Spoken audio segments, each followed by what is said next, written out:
তো মক্কায় সবচেয়ে বড় কুস্তিগিরের নাম ছিল রুকানা। কি নাম? সাহাবারা বিশ্বনবীকে কখনো রুকানার কাছে যেতে দিত না। সাহাবারা ভাবতো বিশ্বনবী যদি রুকানার দরবারে যায় আর রুকানা যদি বক্সিং মেরে বসে তাহলে বিশ্বনবীর মানিজ্যত নিয়ে টানাটানি। কিন্তু বিশ্বনবী তো শুধু সিলেক্টেড কিছু পার্সোনালিটিদের জন্য নবী হয়ে আসেননি। ওমা আরসালনাকা ইল্লা রাহমাতাল লিল আলামিন, I have sent you as a mercy for the whole world, for the entire universe. ও নবী, আমি আপনাকে গোটা বিশ্বের জন্য রহমত আর বরকত করে পাঠিয়েছি। তো বিশ্বনবী একদিন ফজরের সালাত শেষে লুকিয়ে লুকিয়ে মক্কার সবচেয়ে বড় বক্সার চিনেন তো? তো বিশ্বনবী তো as a mercy for the entire universe, গোটা বিশ্বের জন্য রহমত, তিনি মক্কার সবচেয়ে বড় বক্সার রুকানার কাছে চলে গেল। যে বলল, রুকানা আসলিম তাসলাম, ইসলাম মানো শান্তিতে থাকবা, দুনিয়ায়ও থাকবা আখিরাতেও থাকবা। সুবহানাল্লাহ পড়েন। রুকানা বলে, না আব্দুল্লাহর বেটা মোহাম্মদ, আমি তো কালিমা পড়বো না, যদি বক্সিং খেলে আমারে হারায় দিতে পারো তাইলে কালিমা পড়ো। বিশ্বনবী বললেন, আমি তো বক্সিং খেলি না রে বাপ। রুকানা বলল, তাহলে আমিও কালেমা পড়ি না। বিশ্বনবী রাজি হলেন। অবশেষে ভাবলেন, আমি বক্সিং খেললে একজন যদি জাহান্নাম থেকে জান্নাতি হয়, বক্সিং খেললে সমস্যা কই? কি রহমতের নবী, কি অ্যাটিটিউড, কি পজিটিভনেস, কি প্রোঅ্যাক্টিভনেস, অলওয়েজ প্রোঅ্যাক্টিভ, সব সময় ইতিবাচক চিন্তা করতেন। নেতিবাচক চিন্তা কারে বলে বিশ্বনবী জানতোই না। সুবহানাল্লাহ পড়েন।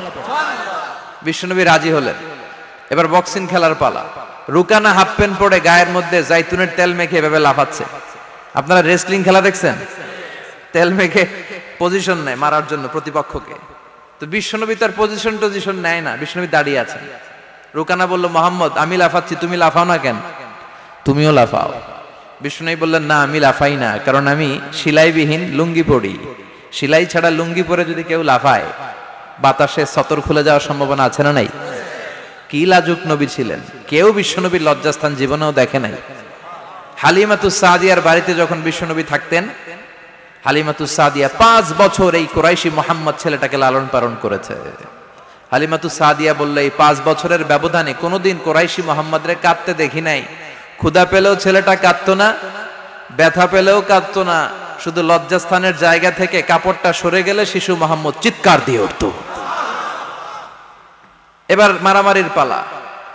রুকানা বলে, মুহাম্মদ তুমি মারো। বিশ্বনবী বললেন, তুই মার, কারণ আমি মারলে ওই মায়ের হজম করার ক্ষমতা তোর নাই। বিশ্বনবীর এক হাতে জান্নাতি 40 জনের শক্তি ঢুকায় দিছে কে? তো বিশ্বনবী মাইট দিলে এটাও হজম করতে পারবে? কথা কর, পারবে না। এখন রুকানাও মারে না, বিশ্বনবীও মারে না, খেলাও শুরু হয় না। বিশ্বনবীও মারে না, রুকানাও মারে না, খেলাও শুরু হয় না। এখন রুকানা বলে, মুহাম্মদ তুমি মারো। বিশ্বনবী মারে নাই, কিন্তু বিশ্বনবী ওনার ডান হাত মোবারক, কি নরম হাত, সফটার দেন সিল্ক, সিল্কের চেয়ে নরম ছিল। ওয়া কানা কাফুহু আবিয়াদু মিনাদ দিবাজ, সফটার দেন সিল্ক, রেশমের কাপড়ের চেয়েও বিশ্বনবীর হাতের তালু সফট ছিল। এই হাতটা দিয়ে বিশ্বনবী রুকানার ডান কাঁধে এভাবে টাচ করলেন। মারে নাই, খালি বলছে, রুকানা এত লাফাস কেন? টাচ করার সাথে সাথে রুকানা বেহুশ হয়ে জমিনে পড়ে যায়। সবাই তো অবাক, ঘটনা কি, ঘটনা কি, কি মিরাকেল, কি অলৌকিকত্ব। পানি ঢেলে রুকানারে হুঁশ ফিরানো হয়েছে। সবাই বলে, রুকানা তুই তো অনেক বড় পালোয়ান, আব্দুল্লাহর বেটা মোহাম্মদ ঘুষিও দিল না, লাথিও মারলো না, বেহুশ হইলি কেন? রুকানা বলে, আরে তোরা তো দেখোস নাই, তোরা দেখেছিস মোহাম্মদ হাত দিয়ে ধরেছে, আমার মনে হয়েছে বিশাল পাহাড় এসে কাঁধে চেপেছে। এজন্য ইসলামের অ্যাটিটিউড হচ্ছে ডিফেন্সিভ, আগে মারে না। আল্লাহ বলেন, ওয়া রাব্বাকা ফাকাব্বির, glorify the name of your lord, তোমার প্রভুর নামের বড়ত্বের ঘোষণা দাও। আসুন আমরা আল্লাহর নামের বড়ত্বের ঘোষণা দেই। আমরা ভাগাভাগি করে 3টা তাকবীর পড়ব। প্রথম তাকবীর পড়বেন যারা বিবাহিত আছেন তারা, দ্বিতীয় তাকবীর অবিবাহিত যারা তারা, তৃতীয় তাকবীর সবাই মিলে। রাগ করতেছেন? বিবাহিত কারা কারা আসছেন দেখি তো?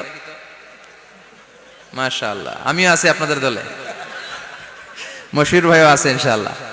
হাত নামান। অবিবাহিত কারা কারা আসছে দেখি? এই এক হাত করে তোল। সংখ্যা বাড়ানোর জন্য 2 হাত তুলতেছে। মাশাআল্লাহ, এরাও কম না, এরাও কম না, স্টেজেও আছে 2-1 জন।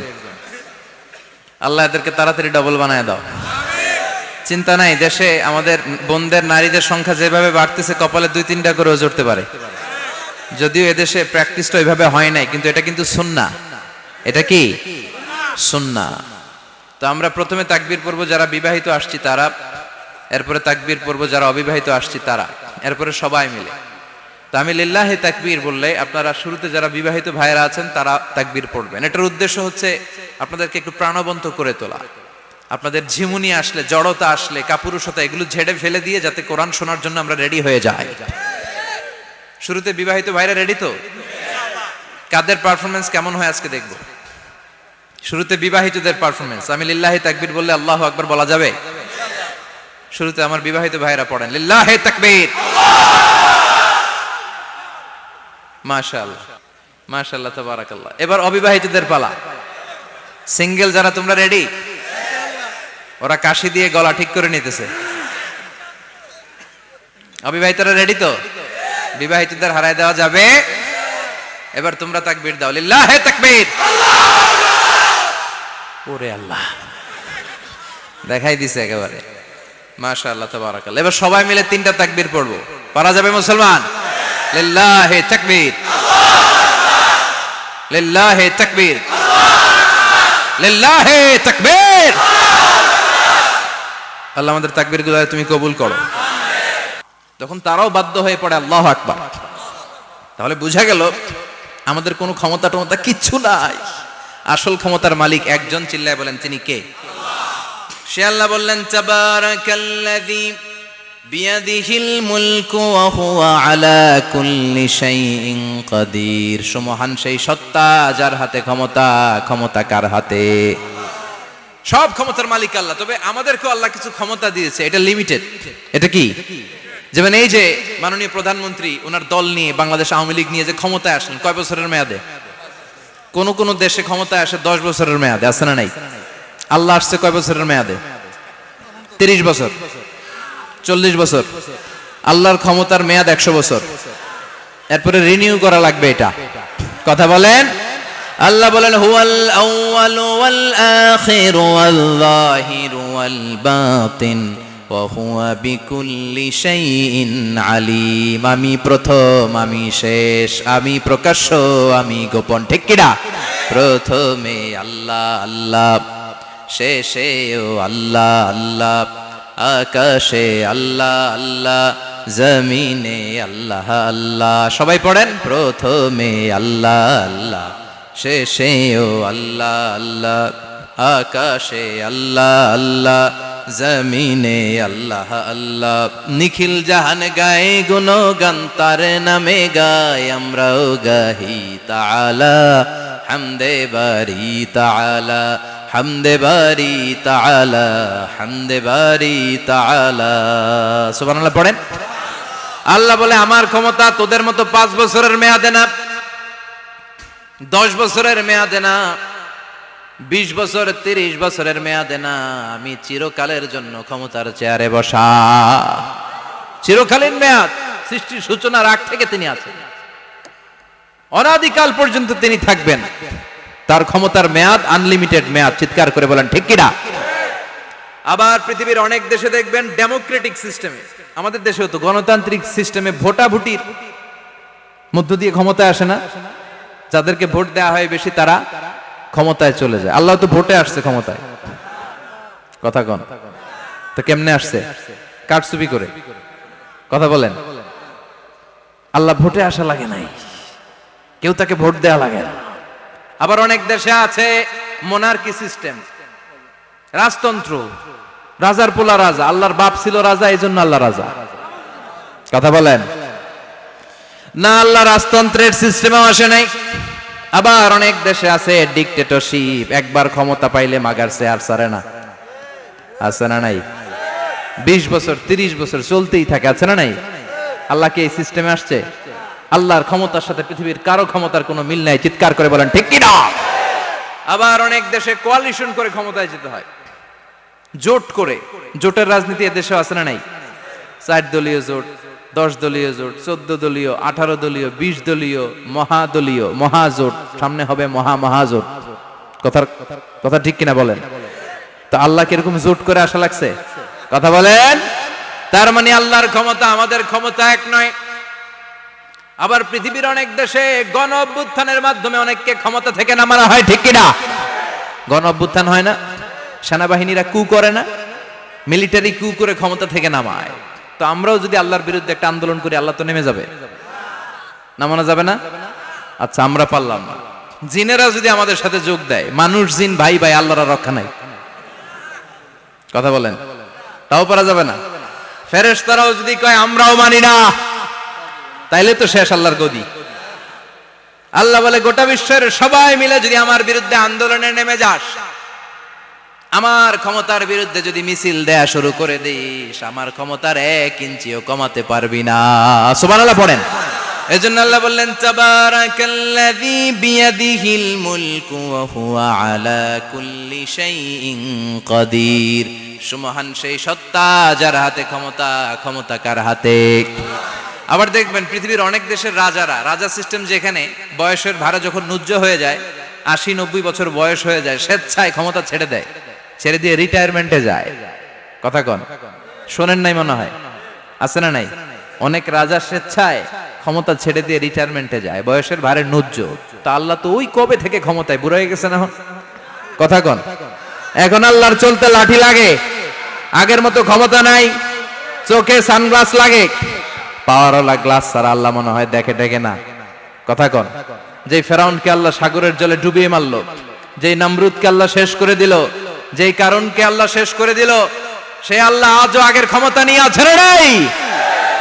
এজন্য বিয়াদিহিল মুলক, তার হাতে ক্ষমতা, ওহু আলা কুল্লি শাইইন কাদির। তিনি চাইলে সব করতে পারেন। তিনি রাজারে প্রজা বানাতে পারেন, প্রজারে রাজা বানাতে পারেন, ধনীরে গরিব বানাতে পারেন, গরিবরে ধনী বানাতে পারেন। তিনি সাগরকে মরুভূমি করতে পারেন, মরুভূমিকে দরিয়া করে দিতে পারেন। তিনি কে? ওয়া হুয়া আলা কুল্লি শাইইন কাদির। তিনি যেটা চান সেটাই করতে পারেন। চিল্লায় বলেন ঠিক কিনা? এরপর আল্লাহ বললেন আল্লাযী খালাকাল মাউতা ওয়াল হায়াতা লিয়াবলুয়াকুম আইয়ুকুম আহসানু আমালা। ও আল্লাহর আদেশে দেহে ঢুকে, আল্লাহর আদেশে বের হয়ে যায়, ঠিক কিনা? এই যে ছোট্ট বাচ্চাটার দেহের ভিতরে যে রূহ ঢুকলো, কে দিল? 120 দিনের আগে মানব শিশুর দেহের ভিতরে কিন্তু রূহের ফুৎকার হয় না। সহিহ বুখারীর বর্ণনা 40-40-40, 340-এ কত? কথা বলেন। প্রথম 40-এ থাকে নুতফা, তারপরের 40-এ হয় আলাকা, তারপরের 40-এ হয় মুদগা, sperm drop, blood clot, and then the little flesh. ছোট্ট নাপাক পানি ছিলাম, শুক্রাণু ছিলাম আমরা। কি ছিলাম? শুক্রও ছিলাম না, শুক্রাণু, শুক্রের অণু। 1 ফোঁটা শুক্রের মধ্যে 20 কোটি অণু থাকে, ওই 20 কোটির একটা ছিলাম আমি আর আপনি। সুবহানাল্লাহ বাড়িতে গিয়ে বলেন। ডিম্ব আমরা ছিলাম না, আমরা ছিলাম ডিম্বাণু। ডিম্বের এই ডিম্বাণু আর শুক্রাণু দুইটা মিলে আল্লাহ আমাদেরকে বানায় ফেললেন জাইগট, সেখান থেকে এমব্রয়ো, তারপরে আস্তে আস্তে ইনিশিয়াল স্টেজগুলো শেষে একটার পর একটা স্টেজ পার করে তিনি আমাদেরকে বানালেন আলাকা, সেখান থেকে মুদগা। আমাদের দেহের ভেতরে তিনি স্কেলিটন ভরে দিলেন, কঙ্কাল, মাথার স্কাল দিলেন, খুলি দিলেন, নাক কান গলা দিলেন, আমার রেসপিরেটরি সিস্টেম চালু করে দিলেন। কত ছোট ছিলাম আমি, ক্ষুদ্র ছিলাম আমি। ফালয়ানজুরিল ইনসানু মিম্মা খুলিকা, খুলিকা মিম্মাইন দাফিক। মানুষের উচিত তার সৃষ্টি প্রক্রিয়ার দিকে নজর করে তাকানো। বাবার পিঠ থেকে সবেগে নির্গত হওয়া পানি দিয়ে মায়ের পেটে তোমারে ঢুকায় দিল কে?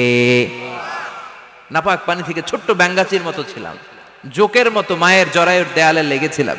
সেখান থেকে বড় করতে করতে আমার রেসপিরেটরি সিস্টেম, আমার হেয়ারিং সিস্টেম, আমার সব সিস্টেমগুলো তিনি আমার দেহের ভিতরে সেট করে দিল। চিল্লায় কোন সুবহানাল্লাহ।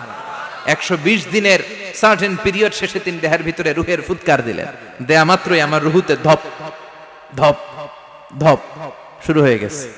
ওই যে ধপ ধপ শুরু হয়েছে, আজও থামে নাই। এই ধপ ধপ থামলে বাঁচবেন, দম ফুরাইলে আমরা ঠুস হয়ে যাবো, ঠিক কিনা? হায় রে মানুষ রঙিন ফানুষ, দম ফুরাইলে তবু তো ভাই কারোরই নাই একটুখানি। হায় রে মানুষ রঙিন ফানুষ, রঙিন ফানুষ, হায় রে মানুষ। সুবহানাল্লাহ বলেন। সে আল্লাহ বললেন, গোলাম, জীবন আর মরণের মাঝখানে আমি তৈরি করেছি রুহু।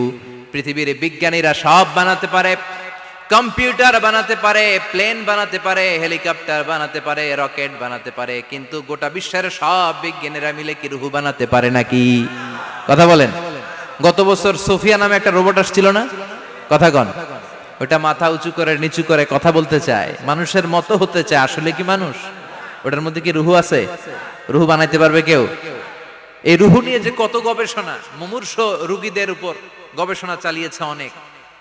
বুলেট প্রুফ গ্লাসের ভিতরে মুমূর্ষ রোগীকে রেখে রেখে তারা চেক করতে চেয়েছে আমেরিকান বিজ্ঞানীরা যে রুহু কোন দিক দিয়ে বের হয়। তারা ওজন করে দেখে, মানুষ মরে গেলে কোন লাশের ওজন বেড়ে যায়, কোন লাশের ওজন কমে যায়। যেটাতে কমে গেছে 2-1 কেজি কমে যায়, তার অবাক। কিরা আগে ছিল 80 কেজি, এখন হচ্ছে 78 কেজি, তার মানে 2 কেজি না, এটাই রুহু। এটাই কি? এটা হচ্ছে গবেষণার ধাপ।